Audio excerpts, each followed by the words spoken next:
Chocolate has been a beloved treat for thousands of years, but dark chocolate holds a special place in the hearts of many. With its rich, complex flavors and celebrated health benefits, dark chocolate is more than just a sweet, it's a craft. Let's find out how it's made. The Cacao Tree.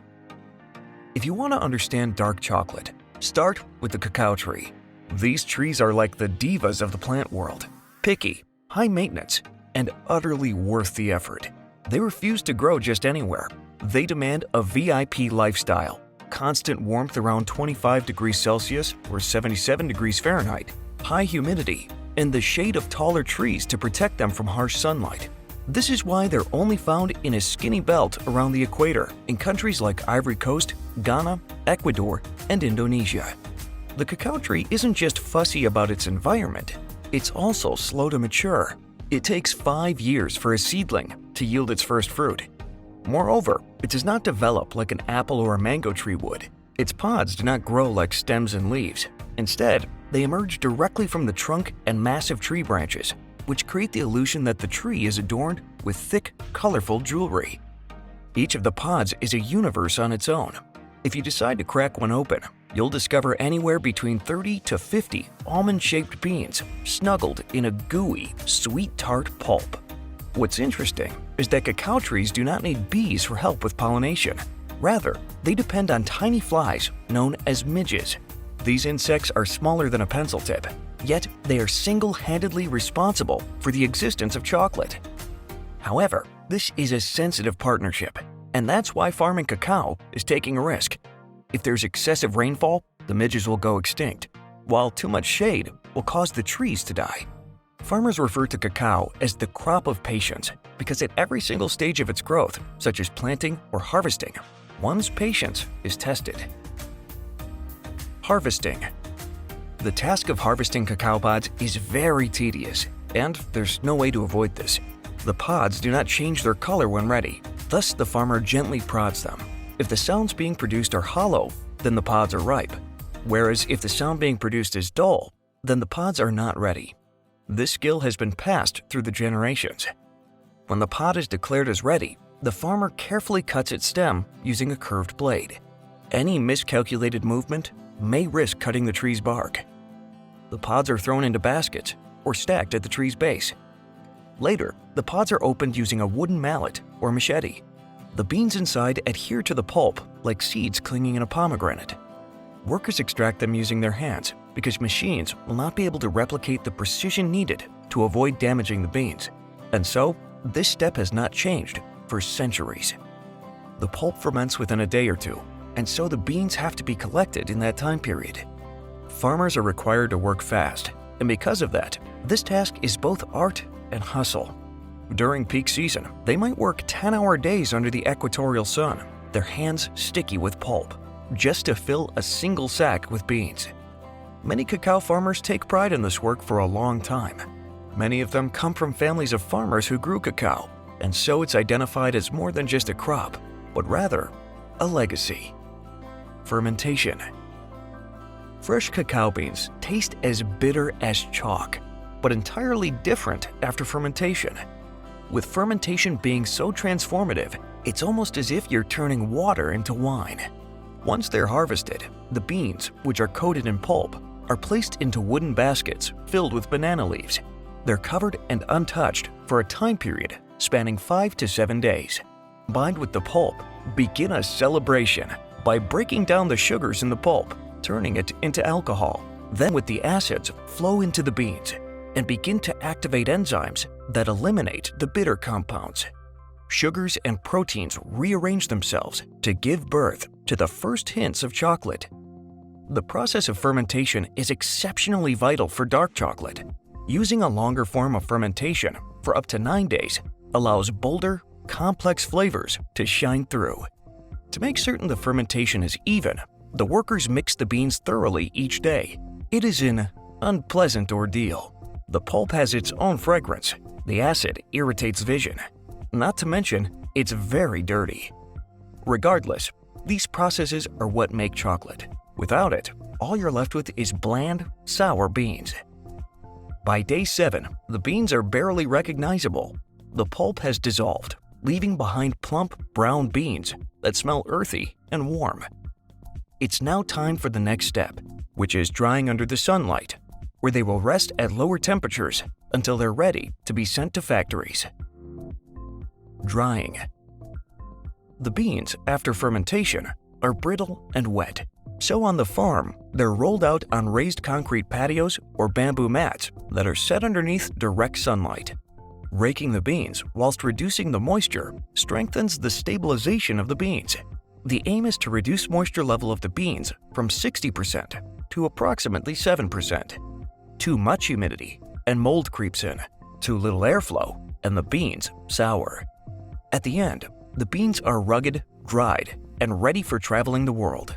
They're poured into pumped sacks, opened with stamps containing their origin, and then sent away, often spending weeks at sea before coming to factories like the one we're in today. Arrival at the factory. A team in lab coats and hairnets, let's call them the Cocoa SWAT team, dives in. They slice random beans open with razor blades, inspecting the color. Good beans? Deep brown with a marbled interior. Bad ones? Grayish or slimy. They even taste a few nibs to check for off flavors, mold, smoke, or excessive acidity. No one wants a gritty or sour dark chocolate bar. Reject twigs, pebbles, or dust. It's not glamorous, but it's essential. After all, you wouldn't want to bake a cake with flour full of sand. Roasting. Now follow me into the roasting room. The air here smells like a cross between a coffee shop and a bonfire. Smoky, nutty, with a hint of caramel. The beans tumble inside massive rotating ovens, heated to between 120 degrees Celsius and 150 degrees Celsius. As the beans roast, their shells loosen, and hidden flavors explode. The Maillard reaction, the same magic that gives seared steak its crust, works overtime here. Over 300 compounds develop, turning bitter, acidic beans into something recognizable as chocolate. Dark chocolate beans roast longer than milk chocolate ones, deepening their boldness. After 20 to 30 minutes, the beans emerge crackling hot, their shells brittle. They cool on conveyor belts before heading to the next stop, the winnower. This machine cracks them open, blowing away the husks like chaff in the wind. What's left? Shiny, broken bits called nibs, the pure essence of chocolate. They're gritty, bitter, and smell like promise. Winnowing. As we move further into the factory, the air shifts from roasty warmth to a crisp, nutty aroma. Here, the roasted beans meet their match, the winnowing machine. A giant metal beast with vibrating shelves and a network of tubes. The beans tumble into it, and within seconds, the machine cracks them open with precise force. The husks, now light and papery, get sucked upward by a vacuum and whisked away. Fun fact, those husks aren't wasted. Some factories repurpose them as garden mulch, or even brew them into tea. What's left cascades onto a conveyor belt. Glossy, irregular nibs, the color of dark coffee. They're still gritty, but take a whiff. The bitterness has softened into something deeper, almost fruity. Grinding. Next up, the grinders. Two massive granite wheels spinning like ancient millstones, heated just enough to melt the cocoa butter inside the nibs. We watch as the nibs disappear into the machine and reappear as a thick, dark paste oozing out the other side. This is chocolate liqueur, though there's no alcohol involved. It's 100% liquid chocolate, so bitter it makes your jaw clench, but so rich it feels like silk on the tongue. The grinders run non-stop, their hum vibrating through the floor. Time is everything here. Grind too fast and the texture turns gritty. Too slow and you lose the smoothness. For premium dark chocolate, this stage can take hours, the paste refining until it's smoother than custard. A sample is smeared on a marble slab for testing. No streaks, no grain, just perfection. Mixing. Now into the mixing room. Dark chocolate's recipe is refreshingly simple. It's fault. A worker dips a spatula into the vat and holds it up. The chocolate drips slowly, like black honey. Too much sugar and it masks the cacao. Too little And it's like eating a coffee bean. For a 70% dark bar, the math is precise. 70% chocolate liqueur, 30% sugar. Some batches add cocoa butter for extra gloss, but purists argue it dilutes the intensity. Conching. The final act before tempering is the conch. Named after the shell-like shape of the original machines, this step is where the chocolate goes from good to how is this even legal? The mixture is poured into a trough with heavy rollers that knead it for hours, sometimes days. The rollers move back and forth, aerating the chocolate and evaporating any lingering acidity. The result? A texture so smooth, it's like liquid midnight. We lean over an open conch, and the scent hits us.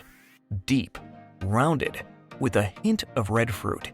Conching is like aging wine.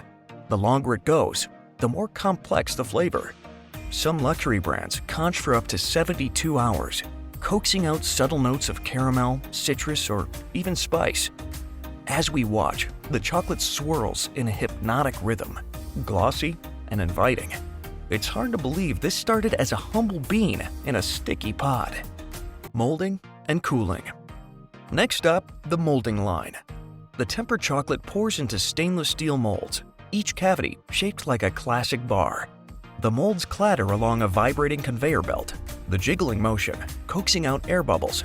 It's like watching a baker tap a cake pan, but with industrial precision.